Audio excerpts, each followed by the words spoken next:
What's going on, guys? Before we start the video, I kind of wanted to ask you guys a big favor.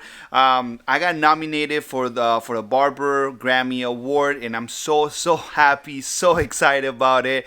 I'm in the category of YouTube Sensation, and honestly, guys, I would love to be able to win this because you know why? It will mean so much to me because I've been working so hard. You guys know, so hard to build both channels. So I will be, it will be an honor to have it, and it will be something so nice for me to bring home. So it will be actually a dream come true, guys. So if you guys want to help me, I'm gonna leave the link on the description. You guys gotta click there, fill out the information, and vote for me on the YouTube Sensation category. So with that being said, let's watch the video, guys. And once again, thank you so much.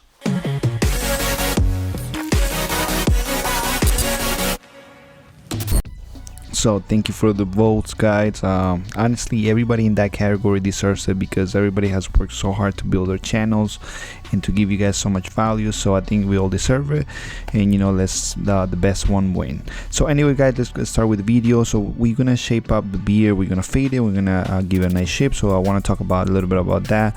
When I posted this video about the haircut before, many of you were asking me about the beard, so here you have the video.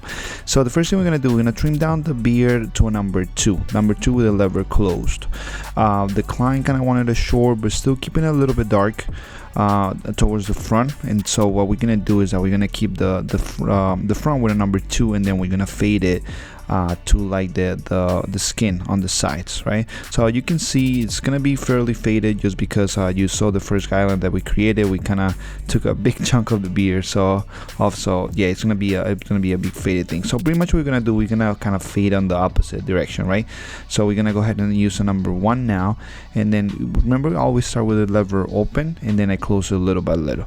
So here we use number 0, or if you use a wall, will be like the 1/16 or the half. Then pretty much it's just the same concept as I always do, right? We start with a lever open, then we close it little by little. When the machine doesn't cut anymore, then we go ahead and we switch guards, or we, in this case, we're using no guard, we're just using the machine with a lever open, and then we're just closing little by little until you finish with the fade and you see that all the lines have vanished. So the important with the when you do a beard is kind of keep those strong lines, right? What I mean the strong lines is those corners, right? You want to keep those corners very strong because that's gonna make the face look nicer and a little more masculine, right? So I know some guys like it round, and that's fine, there's nothing wrong with it, but remember, strong shapes, square shapes make a men's face look a little bit more masculine. That's exactly what we want.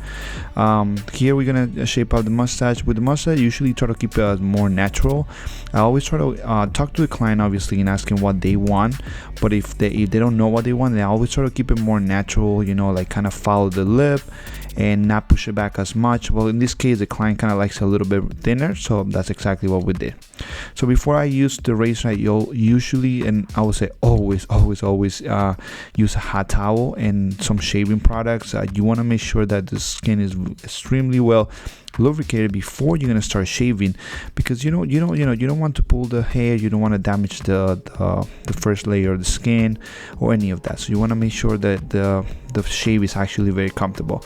So you can see all I'm doing right here, just stretching the skin, using my blade on a 45-degree angle, and just following the shape that I created before with my trimmer. In this case, once you start shaping it, you're gonna be able to see if there's any lines from the fade.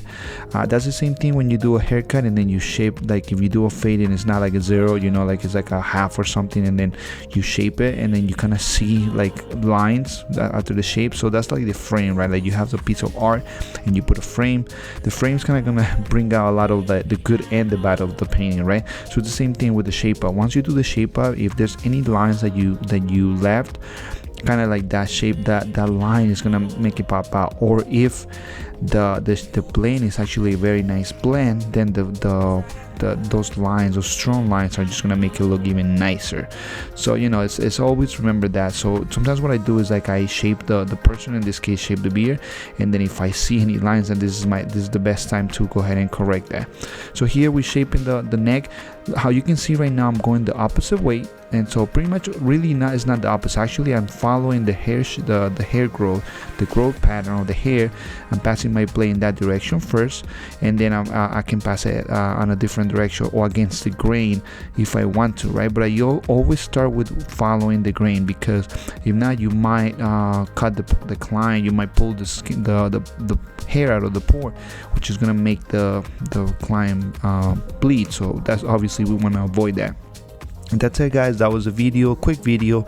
If you guys have any questions about this, just let me know, send me a message. And that's it, guys. I hope you guys enjoyed the video, and I'll see you guys on the next one. Take care.